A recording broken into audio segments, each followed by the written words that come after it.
Comment déclarer ses plus ou moins values et ses dividendes qu'on aura reçus sur Interactive Broker? C'est ce qu'on va voir dans cette vidéo qui va être assez longue, donc restez bien jusqu'au bout puisqu'on va voir comment faire sa déclaration d'imposition. Donc on se retrouve directement avec un petit récapitulatif de ma situation. Donc là je pars du principe que, en tout cas pour mon cas, j'ai reçu des dividendes, donc qui sont tous depuis l'étranger, donc depuis Interactive Broker, et que j'ai fait de la plus ou moins value qui va être réalisée depuis Interactive Broker. La période qui va être concernée, ça va être la déclaration de 2022 sur l'année 2021. Si aujourd'hui vous regardez cette vidéo et que vous êtes dans les années supérieures, eh bien forcément ce sera sur l'année N-1. Enfin, pour répondre à cette vidéo, à cette question de comment est-ce qu'on va faire cette déclaration, on va la faire en 3 étapes. La première, ça va être de générer un rapport Interactive Broker pour savoir combien est-ce qu'on aura reçu de dividendes, quelle va être notre plus-value ou notre moins-value, et aussi quelles sont les retenues d'impôts qu'on aura eues. Ensuite, on va passer par une deuxième étape qui va être de remplir un Google Sheet d'aide à la déclaration que j'ai créé pour ça. Et enfin, une troisième étape, ça va être de faire sa déclaration sur le site des impôts. Alors, on est parti, mais juste avant, je vais vous faire un petit rappel. Je ne suis pas un expert fiscal et donc je le fais simplement en tant qu'investisseur particulier dans un but plutôt pédagogique et d'essayer de vous expliquer comment moi je fais en tout cas. Donc si vous avez des corrections à apporter ou que j'ai pu faire une erreur, n'hésitez pas à me le mettre en commentaire et je vais épingler les commentaires s'il y a des corrections à faire et je mettrai également dans la description de cette vidéo. Bref, une fois que ceci est dit, on va pouvoir commencer avec la première étape de générer un rapport sur Interactive Broker. Donc on va venir se rendre en premier lieu sur notre compte Interactive Broker. Donc moi je suis dessus et je vais aller dans Performance et rapports, puis cliquer sur Relevé et je vais venir générer un nouveau relevé. Ce nouveau relevé, je vais le générer pour une année entière. Donc je vais aller dans Activité ici, je vais cliquer sur le petit bouton Exécuter. Je vais prendre une période qui va être annuelle et je vais sélectionner donc mon année qui me concerne, 2021, puisque là on va faire notre déclaration en 2022 sur l'année 2021. Donc pour tout ce qui concerne les transactions, tout ce qui a été fait entre le 1er janvier 2021 et le 31 décembre 2021. On le prend, donc voilà 2021, le format HTML/aperçu et on fait exécuter. Dans ce rapport, on va avoir donc plein d'informations. Nous, on va avoir 3 choses qui vont nous intéresser. La première, ça va être synthèse de la performance réalisée et non réalisée. Donc c'est là on va voir si on a fait de la plus-value ou de la moins-value. En l'occurrence, qu'est-ce qu'on peut voir? On peut voir que dans la colonne réalisée, c'est ça ce qui nous intéresse, c'est ce qu'on a réalisé, donc là c'est tous des valeurs en USD, en dollars.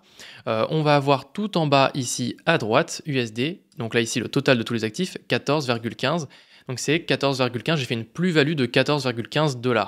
Alors comment est-ce que ça se fait que j'ai pu faire une plus-value de 14,15 $ alors que j'ai vendu aucun de mes titres, aucune de mes actions? Eh bien en fait ça c'est dû au taux de change entre l'euro et le dollar. Interactive Broker va calculer notre plus-value sur les dollars et donc sur les euros. Et donc si la parité entre l'euro et le dollar change, eh bien ça va vous faire soit une plus-value soit une moins-value. En l'occurrence donc sur le Forex, sur mes devises donc j'ai fait une plus-value de 14,15 $. Donc il va falloir que je reporte cette valeur-là dans ma déclaration. Donc ça c'est la première chose à regarder. Deuxième chose à regarder, ça va être dans la partie dividendes. Donc là ça va être la liste de tous les dividendes que moi j'ai perçus donc en dollars. Ok. Et ensuite tout en bas je vais avoir le total en dollars puis le total en euros que j'aurais reçu. Enfin, je vais avoir la retenue d'imposition. Donc là, c'est quand j'ai reçu un dividende, le pays étranger à partir duquel est émis le dividende va prendre un impôt. Donc là, si je prends par exemple le cas de BMI, quand j'ai reçu 3,95 $, donc c'est bien la bonne date, c'est ça, j'ai été prélevé d'imposition de 0,59. Donc, une fois que tout ceci est dit, on a généré notre rapport. Maintenant, on va pouvoir remplir le Google Sheet d'aide d'aide pour calculer notre impôt. Donc pour ça, vous allez avoir un lien qui s'appelle donc click.excelparis.fr/Google Sheets-impôt-IB. Je vous mettrai le lien en description. Et donc en allant sur ce lien-là, vous allez avoir un Google Sheet que vous allez pouvoir créer. Donc vous allez pouvoir le copier, pardon. Donc cliquez sur créer une copie. Et voilà, et vous allez le renommer.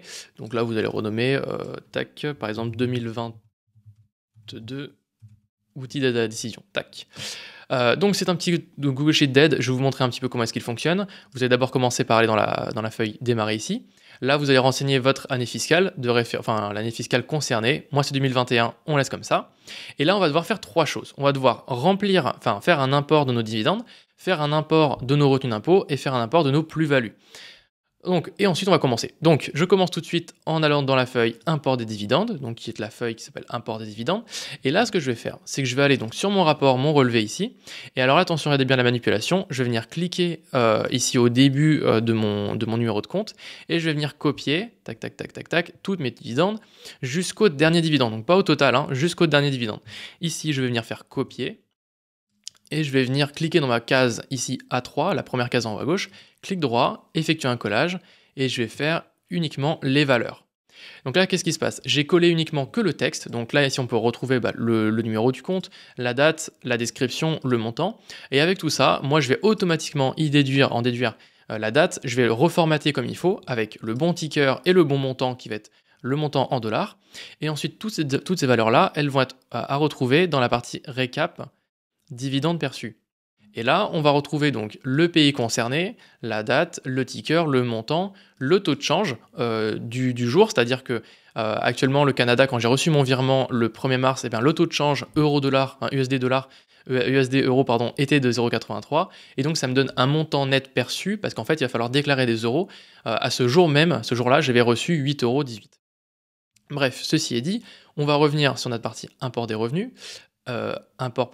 des dividendes. Donc on a fait notre import, c'est super, on peut revenir sur la page démarrer ici et on va venir la compléter, dire qu'elle était complétée. Ensuite, il va nous rester la page import des retenues d'impôt. On clique dessus et on va faire la même manipulation. Donc on revient sur notre relevé, on va tout en haut, sur notre relevé, donc je vais fermer ça, hop, et sur le relevé, de la même manière, je vais venir copier juste en haut la première relevée, voilà le premier relevé, tac tac tac, et je vais copier tout en bas, même en prenant le petit espace ici, commande C. Donc là, je vais venir le copier et je vais venir faire pareil, clic droit, effectuer un collage, valeur uniquement. Ok, et de la même manière, c'est censé remplir la colonne de la date, le ticker et le montant des retenues d'impôt que j'ai subies. Et donc de la même manière, si on va dans la partie retenue d'impôt, je vais avoir le total de la retenue d'impôt que j'ai payé ici. Ok, ça c'est bon, on revient sur la page démarrer ici, on dit qu'elle a été complétée. Et maintenant, il va falloir reporter la plus ou moins-value. On clique sur la feuille, et là on va devoir remplir donc la plus ou moins-value dans cette case-là. Donc si c'est une plus-value, vous mettez un chiffre positif, si c'est une moins-value, vous mettez un chiffre négatif. Moi je vais revenir dans mon relevé, je vais dans ma partie synthèse de performance réalisée, tout en bas, et donc moi j'ai réalisé 14,15 $ de plus-value, ici, donc ma toute dernière case tout en bas à droite. Hop. Je copie ce montant-là et je vais venir le mettre dans ma case. Alors, il faudrait mettre une virgule, je crois. Voilà. Donc, je fais une plus-value de 14,15. Alors là, du coup, c'est des dollars, donc il va falloir que je convertisse en euros. Donc, on va aller tout de suite faire dollars, euros. Hop. Voilà, plutôt 13,44. Voilà. Donc on met 13,44, hop, c'est la plus-value que j'ai générée. Et donc si vous avez des moins-values que vous aviez fait les années précédentes et que vous pouvez reporter cette année, vous le mettez dans cette case-là et automatiquement, je fais le calcul. Moi, en l'occurrence, c'est ma deuxième déclaration. L'année dernière, j'avais déclaré une plus-value, j'avais pas de moins-value, donc je n'ai rien à mettre ici. Une fois que ceci est fait, on revient dans démarrer ici et on peut dire qu'on l'a complété. Et là, de cette manière-là, on peut aller cliquer sur la page récapitulatif qui va être tout au bout. Et là, automatiquement, eh bien, on peut voir que... alors là, j'ai un petit souci, donc ça va plus apparaître. Mais donc, on ne pourra pas reporter moins 13 €, hein, donc il n'y a rien à reporter. Vous allez avoir dans la partie plus-value et moins-value à reporter dans la case donc qui va s'appeler 3VG 13 €. Et dans la case 3VH, la moins-value, vous allez devoir laisser cette case vide. Ensuite, pour la partie des dividendes, il faudra remplir la case 2DC avec le montant total des dividendes bruts reçus. Je vais vous montrer juste après, parce qu'après, il faut le faire par pays. Et enfin, on va remplir également ces cases-là pour la partie de l'impôt, de la retenue d'impôt. Donc, on a vu comment remplir ce document-là. Donc ça, c'était la deuxième étape, remplir le document. Et on va passer à la troisième étape, faire sa déclaration d'imposition. Donc pour faire sa déclaration d'imposition, on va avoir 3 feuilles à cocher. La première, ça va être revenus des valeurs et capitaux mobiliers, plus-value et gains divers, et compte à l'étranger, revenus de sources étrangères. Alors, ce qu'on va pouvoir faire, c'est aller sur sa déclaration d'imposition. Donc quand vous allez aller sur la déclaration d'imposition, vous faites suivant, suivant, suivant. Et ensuite, quand vous allez arriver à la page des différents revenus, donc ce sera cette page-là, la déclaration principale revenus 2021, là ici, vous allez pouvoir cocher différentes cases. Donc il va falloir cocher la case plus-value et gains divers. Donc là, c'est parce que vous avez fait une plus-value, tout simplement. Si vous avez reçu des dividendes, il faudra cocher la case revenus et de capitaux mobiliers. En l'occurrence, moi, elle est déjà cochée parce que j'ai certains courtiers qui sont français et donc les impôts sont au courant que j'ai reçu des dividendes. Et enfin, il y aura une dernière case à cocher dans la partie divers qui va être compte à l'étranger, revenus de sources étrangères, etc. Quand vous allez cliquer dessus, mince, je voulais pas la décocher. Voilà, quand vous allez cliquer dessus, vous allez devoir cocher la case. Donc, il faut bien vérifier que la déclaration des revenus 2021, que c'est à l'étranger, donc la 2047 a été cochée et que la déclaration par résident d'un compte ouvert, nanana, donc la 3916 doit être cochée également. Voilà, une fois que ces trois cases-là sont cochées, plus-value, revenus capitaux mobiliers et compte à l'étranger. Donc évidemment, je pars du principe que si vous avez fait de la plus-value ou de la moins-value, vous cochez cette case-là. Si vous n'avez rien eu en plus-value, en moins-value, vous ne cochez pas cette case-là, évidemment. Pareil pour les dividendes. Si vous avez perçu aucun dividende, vous ne cochez pas cette case-là. Une fois que c'est fait, eh bien, on va faire suivant et on va rentrer dans ces différentes cases. Ok. Ici, c'est mon salaire, on s'en occupe pas. On fait suivant, puis encore suivant, et on va entrer dans la feuille qui s'appelle plus-value et gains divers. Donc là, on va d'abord déclarer nos plus-values, et on peut voir que on va devoir remplir donc la case donc sur la feuille plus-value et gains divers, la case 3VG, qui va s'appeler plus-value, et donc là, on va devoir reporter 13 euros. Donc ici, on va pouvoir reporter dans la case 3VG 13 euros. En l'occurrence, comme moi j'ai fait de la plus-value sur un autre courtier, j'ai additionné ce que j'avais de mon autre courtier avec mes 13 euros et donc ça me donne 3142. Vous, si vous avez que Interactive Broker, vous allez mettre 13 euros dans cette case-là. Ensuite, si vous voyez dans la case 3VH un montant, donc là en l'occurrence je dis qu'il faut laisser vide, donc vous laissez vide. Si par contre vous avez un montant par exemple de 50 euros, c'est-à-dire que vous avez une moins-value que vous avez réalisée sur l'année, eh bien vous allez remplir uniquement la case 3VH. Une fois que ces deux cases-là sont faites, vous pouvez faire suivant, mais nous ce qu'on va faire c'est qu'on va revenir en arrière pour accéder à la déclaration d'avant. Tac. Alors là il veut pas, donc ce qu'on va faire c'est qu'on va cliquer sur Revenus, hop, et on va repasser tout ça pour accéder à la partie des dividendes. Donc c'est ici, c'est sur cette page-là, revenus des valeurs et capitaux mobiliers. Donc voilà, faudra bien vérifier que dans les cases, vous avez bien les bonnes valeurs quand vous repassez dessus. Ensuite, on va partir sur la partie des dividendes perçus. On va d'abord remplir la case 2DC avec le total des dividendes bruts perçus. Donc le total, eh bien, ça va être simplement votre total ici. Donc là, c'est 820 euros et 7 centimes. On peut confirmer que c'est bien le bon montant en allant sur notre relevé Interactive Broker, puis dans la partie des dividendes, tout en bas, on aura donc le total des dividendes en dollars qu'on aura perçu, ainsi que le total en euros qu'on aura perçu, donc en l'occurrence 820,7. Si vous avez un petit décalage de quelques centimes, c'est pas très grave, c'est parce que moi j'utilise un taux de change qui va prendre le taux de change journalier, et donc c'est possible qu'il y ait quelques centimes de d'écart. Donc vous pouvez déclarer soit le montant que vous avez eu sur eBay, soit le montant sur Google Sheet. Ça va changer très peu, puisque de toute façon, sur le site des impôts, il faudra arrondir à l'euro près.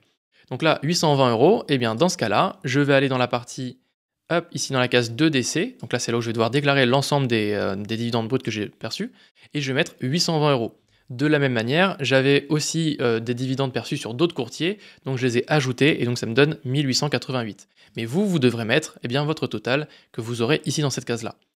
Voilà, une fois que cette case elle est remplie, eh bien, vous allez ensuite remplir dans la case 2AB, ici, le crédit d'impôt total que vous aurez payé.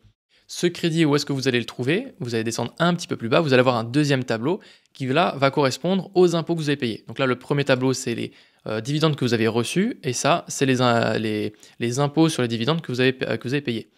Là, on va regarder notre total, qui va être de 160,52, donc vous pouvez arrondir à l'entier supérieur, ou en tout cas à l'entier le plus proche. Là, ce sera 161. Donc ici, vous pourrez mettre 161. De la même manière, j'ai payé également d'autres impôts, donc j'ai fait 161 plus mes autres impôts, ce qui me donne 222. Vous mettrez que 161. Enfin, si c'est 161 que vous avez. Une fois que cette case donc, qui s'appelle 2AB a été remplie avec le total des retenues d'impôts sur les dividendes de sources étrangères, vous allez ensuite continuer, tac tac tac. Donc là, vous n'avez rien d'autre à remplir, vous faites suivant. Hop, on revient dans la page qu'on a vue juste avant, qui est plus-value et gain divers. Donc vérifiez bien que vous avez bien votre montant qui est en 3VG ou en 3VH, ce que vous avez reporté juste avant. Une fois que ceci est fait, vous faites suivant. OK. Suivant. Donc là, ça c'est mes revenus de micro-entrepreneur, on s'en occupe pas. Pareil, là, on s'en occupe pas, on s'en occupe pas, on s'en occupe pas. De la même manière, prélèvement à la source, etc. Maintenant, dans la partie divers, vous allez avoir à cocher la case compte ouvert détenu utilisé clos étranger, donc là 8 UU. Donc il faut bien vérifier que cette case-là est cochée.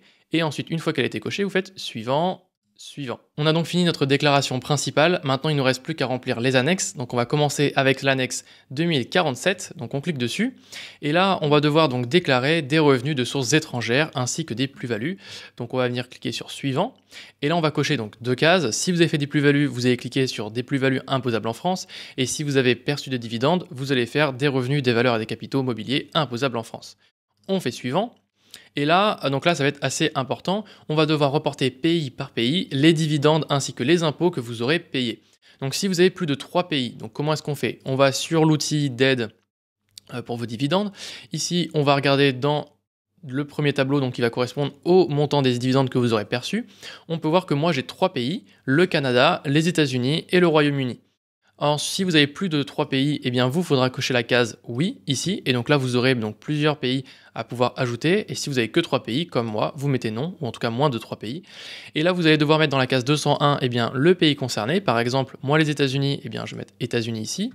Ici, voilà, dans la partie États-Unis. Et donc, je vais reporter eh bien, la somme totale des dividendes que j'aurais perçus pour les États-Unis. En l'occurrence, la somme totale des dividendes perçus en euros des États-Unis sont de 618 euros, donc 619. Donc ici, dans la partie, ici je vais mettre 619. Or, j'ai perçu d'autres dividendes, encore une fois, d'un autre courtier, donc je les ai ajoutés. Vous allez faire pareil ensuite pour la partie Canada et pour la partie Royaume-Uni. Donc Canada, ça va être 77. On va regarder. Pour moi, en effet, il n'y a que Interactive Brokers sur lesquels j'ai touché 77 euros de dividendes bruts. Donc ici, j'ai pris 77 que j'ai reporté pour le Canada. Et enfin, pour le Royaume-Uni, eh bien, je vais avoir 96. Donc ici, 96.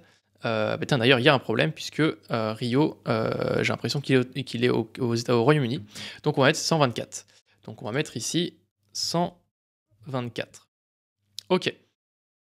Ensuite, vous allez devoir remplir le taux applicable, donc il va être un pourcentage, donc en mettant un point pour la virgule. Ce taux-là, où est-ce qu'on le retrouve? Donc c'est pour chaque pays. On va cliquer sur la notice, et en fait, dans la notice, quand vous allez rechercher un pays, donc là, si je recherche par exemple le pays, Royaume-Uni, tac, voilà, quand vous allez un peu plus bas, à un moment, ils vont lister tous les pays. Donc là, je vous montre le cas concret, je ne sais pas si je peux zoomer, tac, tac, tac. Voilà, pour ici, le Royaume-Uni, il nous dit que pour les dividendes, c'est 17,7. Donc en général, c'est quasiment tous 17,7. Mais pour être sûr, vous pouvez vous référer à la notice des impôts. Donc là, vous aurez tous les pays, Suède, Suisse, Syrie. Donc là, vous faites un CTRL F pour rechercher parmi tout ça. Ok, donc une fois que ceci... Je vais revenir un peu en arrière. Voilà, une fois que ceci est fait, vous avez rempli 17,7 donc pour chacun de vos pays ou le montant qu'il faut. Ça va vous donner un certain résultat. Et ensuite, en case 206, vous allez mettre l'impôt que vous aurez supporté à l'étranger. Donc pour ça, on va revenir pareil dans notre outil d'aide. Et là, vous allez avoir les montants des impôts.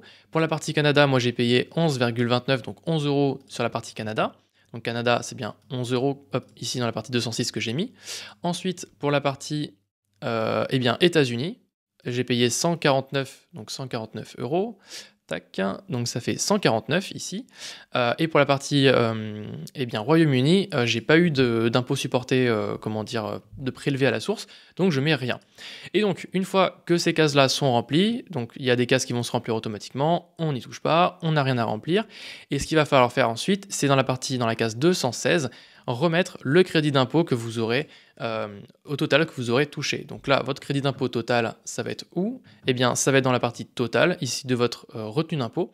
Donc ça va être 160,52. Moi, j'arrondis à unité supérieure, donc 161. 161 que je reporte dans la case 216, et on fait suivant. Ensuite, on va avoir les plus-values avant abattement. Donc là, où est-ce que vous avez encaissé ces plus-values? Moi, comme j'ai un courtier qui s'appelle DeGiro, c'est les Pays-Bas. Et si vous êtes chez Interactive Broker, vous allez mettre Irlande. Et donc moi, en l'occurrence, comme j'ai fait des plus-values, je vais dire le montant total des plus-values que j'avais déclaré déjà dans la déclaration, juste avant, dans la partie de déclaration principale. Si vous avez fait de la plus-value, vous le mettez ici. Si vous n'avez fait aucune plus-value et que vous avez fait une moins-value, vous ne le mettez pas. On fait suivant. On fait OK, et donc là, c'est bon, on a rempli notre annexe 2047. Il va nous rester une dernière annexe à remplir, donc là on peut faire suivant, hop, voilà, il nous reste une dernière annexe à remplir qui va être l'annexe 3916. On clique dessus et en fait cette annexe va nous permettre de déclarer un compte ouvert à l'étranger. Moi en l'occurrence on peut voir que j'ai déclaré donc plusieurs comptes, un compte Revolut, un compte Interactive Broker, donc c'est ce que je vais vous montrer, un compte de Giro justement et un compte Trade Republic. Donc je vais venir faire suivant et sinon si vous voulez ajouter de nouveaux comptes, vous pouvez remplir ici en mettant 1 ou 2 ou 3 comptes pour rajouter de nouveaux comptes. Alors je vais vous montrer pour Interactive Broker ce que j'ai pu mettre, donc là je vais passer rapidement puisque là c'est le compte Revolut. Voilà, et donc pour le compte Interactive Broker, donc c'est bien pour moi que j'ai mis que c'était un compte d'actifs numériques. J'ai rempli le numéro de mon compte, donc là vous avez eu quelque chose, votre identifiant, c'est ce que j'ai mis. Ensuite, il va falloir renseigner votre date d'ouverture de votre compte. Si vous ne savez pas comment trouver cette date d'ouverture de votre compte, vous pouvez aller dans votre compte et quand vous allez, donc c'est une petite astuce, quand vous allez générer un rapport, un relevé plutôt, vous allez pouvoir, hop, dans la partie activité, générer un rapport à partir d'une certaine date et donc là vous allez essayer de remonter la date maximale à partir de laquelle vous pourrez faire votre déclaration. Donc moi je vais essayer de remonter. On peut voir que là, en avril 2021, je peux encore cliquer, mais là par exemple en janvier, je peux pas cliquer, donc hop, je peux cliquer qu'à partir du 12. Donc là, à partir du 12 janvier 2021. Donc je reviens ici, tac, tac, tac, et donc je vais mettre 12 janvier 2021. Bon, il n'a pas été fermé. La désignation, ce sera Interactive Broker Ireland Unlimited, pays Irlande. Je vous mettrai également toutes les informations d'adresse, etc. en description, ainsi que le lien vers le site, donc interactivebroker.ie. Une fois que c'est fait, vous cliquez sur titulaire en nom propre, puisque c'est vous qui, c'est votre compte à vous. Vous faites suivant. Usage personnel uniquement. On fait suivant. Et voilà, là vous avez rempli ce compte Interactive Broker. Si vous avez d'autres comptes d'investissement, vous pouvez continuer à les ajouter. Donc moi je vais faire suivant, suivant, suivant.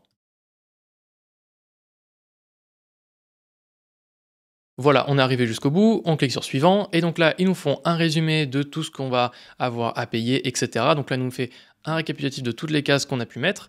Donc moi, tout ça, c'est correct pour moi, et ensuite, vous pouvez signer tout en bas votre déclaration et faire OK, et donc vous aurez réalisé votre déclaration d'imposition. Enfin, je voulais terminer avec une petite astuce. Rendez-vous sur Google en tapant simulateur impôt. Vous allez sur le premier lien qui va être impôt.gouv/simulateur. Vous sélectionnez le premier qui va être simulateur de l'impôt sur le revenu, et là vous allez sélectionner le simulateur complet. Donc là c'est ce que je vous conseille de faire. Ensuite vous descendez un petit peu, vous allez mettre dans la partie vos années de naissance, mettre votre année de naissance à vous. Voilà, et vous allez cliquer sur suite, et là vous allez pouvoir, comme sur votre déclaration d'impôt à vous, en fait faire une simulation et voir combien est-ce que vous allez payer d'imposition, comme ça vous n'aurez pas de surprise, et vous pourrez bien voir combien est-ce que vous allez avoir à payer. Ici, si on veut faire le test, on peut cliquer sur revenus des valeurs capitaux immobiliers, plus-value et gains divers, je clique sur ces deux cases-là. Ok, ensuite dans la case de décès, donc là ça va être la somme des dividendes que moi j'ai perçus, on va rapidement faire le test pour vous montrer ce que ça peut donner qu'avec le courtier Interactive Broker. Donc moi mes impôts seront plus élevés puisque j'ai fait aussi de la plus-value sur 2 Giro. Mais en tout cas pour Interactive Broker, on va regarder ce que ça donne. Donc là, les dividendes que moi j'ai perçus, c'est 820 €. Donc c'est 820,7, mais on va arrondir à 820. Donc 820. Ensuite, on va avoir quelle autre case à remplir? On va céder ici. Donc ça va être la case 2 décès voilà, à remplir. 2 décès, donc c'est bien la case qu'on a remplie. Ensuite, on va avoir la case 2 AB ou la 8 VL. Donc là, je crois que la 2 AB, elle est présente. 2 AB, elle est ici. Donc ça va être ici le crédit d'impôt sur les valeurs étrangères que vous avez déjà payé. Donc ça va être la somme de vos crédits d'impôt. Donc 160, donc 161 plutôt, on arrondit. 161. Hop. Et ensuite la case 8 VL, mais je crois qu'elle n'est pas du tout dans cette valeur-là, c'est que sur la partie des revenus. Voilà, on va pas la voir. Donc c'est très bien. Donc on a renseigné Ah non, on a oublié les plus-values. J'ai oublié de dire qu'on a oublié de faire les plus-values. Donc là, on a renseigné que les dividendes. Les plus-values, ça va être la case 3VG si on a une plus-value. Et si on a une moins-value, c'est la 3VH. Donc moi, j'ai bien une plus-value de 13 €. Donc c'est bien ça, hein, 13 €, ouais, dans la 3VG. Donc dans la 3, donc c'est peut-être dans la suite. Ici, voilà. Donc c'est sur la page d'après, plus-value et gain divers. Plus-value 3VG, je vais mettre 13 €. Voilà. Le reste, j'ai rien à remplir. Suivant. Prélèvement à la source, j'en ai pas eu. Suivant. Calculer. Et donc, je vais avoir un total à payer en impôts de 143 € qui vont correspondre aux impôts que je vais devoir payer uniquement sur mes plus-values et sur les dividendes que j'ai reçus sur Interactive Broker. Donc n'hésitez pas à faire ce test de simulation. J'espère en tout cas que cette vidéo aura pu être très utile pour vous. Si c'est le cas, n'hésitez pas à mettre un commentaire en me disant que ça vous a aidé, à mettre un petit j'aime bien sûr pour supporter la chaîne. Et si vous avez un ami qui est sur Interactive Broker, partagez-lui cette vidéo puisque je suis sûr que ça va être très utile pour lui. Si maintenant vous n'avez pas encore de compte, enfin j'imagine que vous avez un compte Interactive Broker, mais que vous souhaitez découvrir Interactive Broker plus en profondeur, n'oubliez pas de vous abonner à la chaîne YouTube où là il y aura plein de tutoriels sur Interactive Broker. Je vous dis à très bientôt, c'était Axel, ciao.